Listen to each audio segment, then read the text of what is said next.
Hello friends, आज हम topic discuss करें क्लास 12 से। चैप्टर लिया हमने इंटीग्रेशन। एक बहुत यूनिक सा क्वेश्चन लिया है। इस तरह के क्वेश्चन आपको बहुत सारी बुक्स में दिखाई नहीं देंगे। मतलब एक ऐसा क्वेश्चन है जो आपको रेगुलर बेसिस पे कहीं दिखाई नहीं देगा। इसी तरह की वीडियोस हम स्टूडेंट्स के लिए लेके आते हैं। चलिए क्वेश्चन को देखते हैं। क्वेश्चन दिखने में काफी बड़ा है, लेकिन देखो ट्रिक बहुत छोटी सी है। इंटीग्रेशन 0 से π/2 2 sin x cos x tan inverse sin x dx। कुछ ऐसे रूल्स हैं, कुछ ऐसी ट्रिक्स हैं जो हमें इंटीग्रेशन करते समय समझनी चाहिए। और ट्रिक क्या है कि जब आपको क्वेश्चन करते समय इंटीग्रेशन में कुछ समझना है, क्या करना है, तो देखो कोई ऐसा टर्म तो नहीं है जो ब्रैकेट के अंदर हो। तो देखो ध्यान से, sin x ब्रैकेट में है, तो ध्यान रखो अगर कुछ समझ में ना आए और टर्म आपको ब्रैकेट में दिखाई दे रहा हो तो कुछ मत करो, उस ब्रैकेट वाले टर्म को लेट कर लो, बात बन जानी चाहिए। तो हम भी ऐसा ही करते हैं, क्योंकि हमें sin x ब्रैकेट में दिख रहा है तो मैंने क्या किया, लेट किया sin x को t। ठीक है, डिफरेंशिएट करो तो sin x का derivative cos x dx is equal to dt। ठीक है, अब ये जो लिमिट दी हुई है वो तो x वाली लिमिट है, dx दिया हुआ है ना, और क्वेश्चन में मैंने लेट किया है t फॉर्म, तो इस लिमिट को dx से dt की फॉर्म में चेंज करना पड़ेगा। तो चलो कोई दिक्कत नहीं, कॉलम बनाइए, लिखिए लोअर लिमिट, फिर लिखिए अपर लिमिट। हमने क्या लेट लिया है, हमने लेट लिया है sin x को t। अब लोअर लिमिट लीजिए और x में पुट कर दीजिए, तो कितना है लोअर लिमिट 0, sin x के x में पुट करो तो ये हो गया sin 0 is equal to t। And what is sin 0? sin 0 0 ही होता है, तो what is t tends to 0। लिखने का तरीका, इक्वल टू मत लिखिएगा, एरो लगाइएगा, टेंड्स टू बोलते हैं इसको। क्लियर हुआ? अब अपर लिमिट π/2 डालिए x की जगह, तो sin x is equal to t, x में पुट किया मैंने π/2। Now what is sin π/2? sin π/2 का वैल्यू 1 होता है, तो कैसे लिखेंगे, t टेंड्स टू 1। तो ये लीजिए, मैंने लिमिट भी चेंज कर ली। अब ये मेरा इंटीग्रेशन देखो किस तरह से चेंज हुआ, ध्यान से देखिएगा। I is equal to integration of 0 से π/2। वो 0 तो अभी भी 0 ही रहा, लेकिन वो π/2 चेंज होकर क्या बन गया, 1 बन गया। ये तो मैंने आपको लिमिट को चेंज करना सिखाया। अब देखो जरा, 2 अपनी जगह पर sin x को मैं t मान चुका हूं, t cos x dx की वैल्यू डायरेक्टली क्या है, वो है dt। अब बचा tan इनवर्स sin x को t पुट कर चुके हैं, तो कितना आ जाएगा, tan इनवर्स t, और dt तो आगे लिखा ही हुआ है। जरा चेक करो कोई ऐसी फॉर्म तो नहीं आ गई जो इजीली हम सॉल्व कर सकते हैं। तो देखो इस 2 को मैं बाहर कर रहा हूं, तो I इज इक्वल टू 2 बाहर, integration of 0 to 1 t into tan inverse t और dt। इंटीग्रेशन करते समय अगर दो टर्म्स का मल्टीप्लीकेशन आ जाए तो कंफर्म है कि ये इंटीग्रेशन होगा इंटीग्रेशन बाय पार्ट्स वाले तरीके से।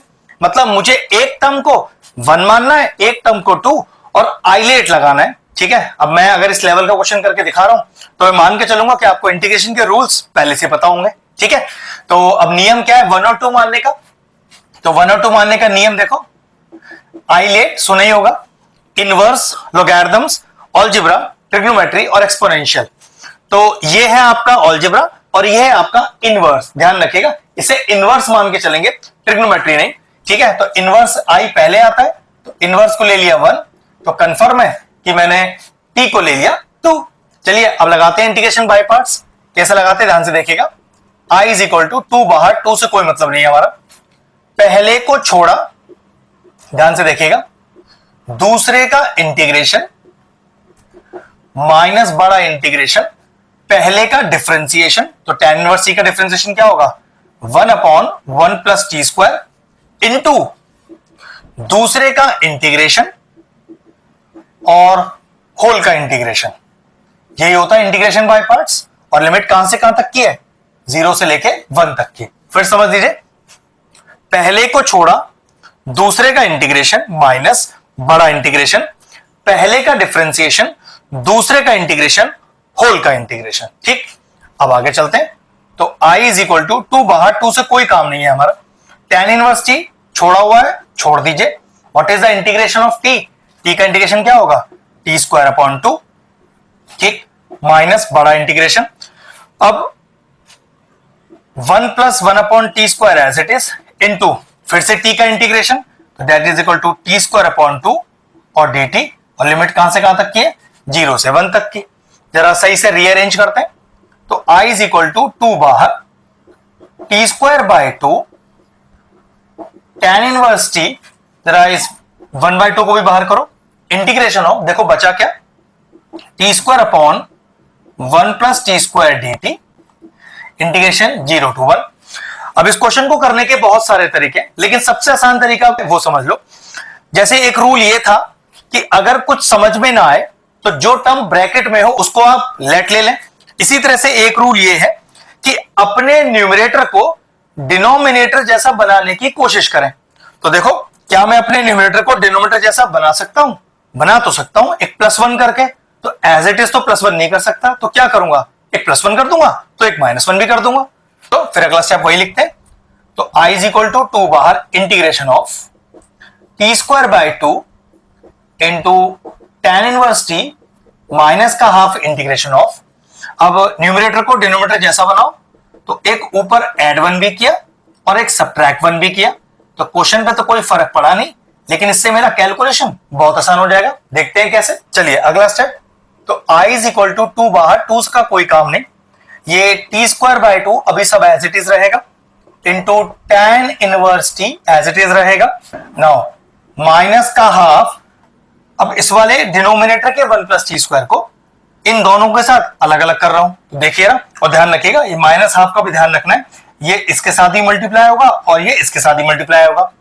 तो माइनस का half integration of T square plus 1 upon T square plus 1 dt। अब ये माइनस हाफ और -1 क्या हो गया, प्लस का half integration of 1 upon 1 plus T square dt, और पूरा लिमिट बन 0 से 1 तक। ठीक, अगला स्टेप देखिए, तो i इज इक्वल टू 2 बाहर T square by 2 tan inverse t minus का हाफ, चेक करो पूरा का पूरा कैंसिल आउट हो गया, तो integration of 1 dt plus half integration of 1 plus T square और dt 0 से 1। मैं चाहता तो इसका इंटीग्रेशन का फॉर्मूला डायरेक्ट लिख सकता था, लेकिन मैं दोनों इंटीग्रेशन एक साथ करूंगा। ठीक है, तो अब इसका फॉर्मूला भी डायरेक्ट मौजूद है, इसका फॉर्मूला भी डायरेक्ट मौजूद है, तो वही लगाते हैं।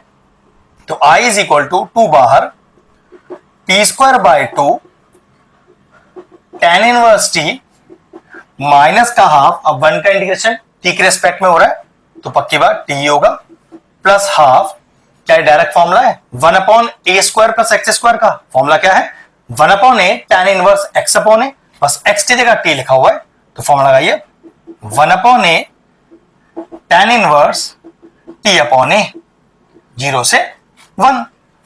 अब सही से थोड़ा रीअरेंज करते हैं, फिर लिमिट इंसर्ट करेंगे, तो 2 गया बाहर, T square by 2 into tan inverse t minus का t by 2 plus half tan inverse t 0 से 1। अभी इंटीग्रेशन पूरा कंप्लीट है, बस अब अपनी लिमिट को इंसर्ट करना है अपने इंटीग्रेशन में। और वो कैसे किया जाता है, सबसे पहले पूरे t में अपर लिमिट डाली जाएगी, माइनस फिर पूरे t में लोअर लिमिट डाली जाएगी। तो चलिए इस 2 को बाहर करते हुए अब पूरे जहां t दिखाई दे रहा है वहां अपनी अपर लिमिट 1 पुट करते हैं, तो 1 का स्क्वायर इज 1, तो 1/2, फिर tan inverse 1, what is tan inverse 1, that is equal to π/4 minus का 1/2 plus half tan inverse 1 is again π/4 minus, अब लोअर लिमिट, अब जहां जहां t लिखा है वहां जरा 0 पुट करिए, तो यहां पुट करेंगे तो पूरा 0 हो जाएगा, यहां पुट करेंगे पूरा 0 हो जाएगा, और जब यहां पुट करेंगे तो tan इनवर्स 0 ही होता है, मतलब लोअर लिमिट डालने पर पूरा का पूरा आंसर कैसा आ गया आपका 0 ही आ गया। तो i इज इक्वल टू 2 बाहर, चेक करो कितना आ गया, ये आ गया π/8, फिर ये हो गया आपका माइनस का हाफ, ये अगेन हो गया π/8, और आगे लिखा है 0, तो उसे तो लिखने की जरूरत है नहीं, जरा एलसीएम ले लो फटाफट से। तो i इज इक्वल टू 2 बाहर, एलसीएम आ गया इसका 8, ये हो गया पाई माइनस का 4 और प्लस का पाई, 4 टाइम्स चला गया ये 2, तो ये आपके पास बचा 2 पाई माइनस 4 अपॉन 4, ऊपर से 2 कॉमन आता दिखाई दे रहा है मुझे, तो 2 बाहर कर लिया, तो pi minus 2 upon 4 cancel out हो गया और फाइनल आंसर क्या आया, पाई माइनस 2/2। क्वेश्चन फिनिश हो गया। एक शानदार क्वेश्चन था। क्वेश्चन का जो मैंने शुरू में आपको बेसिक लॉजिक बताया उसका ध्यान रखना है। अगर आप इस तरह के और इंटरेस्टिंग वीडियोस देखना चाहते हैं तो हमारे चैनल की प्लेलिस्ट में जाएं, वहां इंटीग्रेशन चैप्टर की सेपरेट प्लेलिस्ट बनी हुई है। वो प्लेलिस्ट में एंड स्क्रीन में भी डाल दूंगा और सारे इंपॉर्टेंट चैप्टर्स की प्लेलिस्ट के साथ जाके उन्हें भी चेक कर सकते हैं। ये ब्रिलियंट सा क्वेश्चन तो फिनिश हो गया, वीडियो फिनिश करते हैं।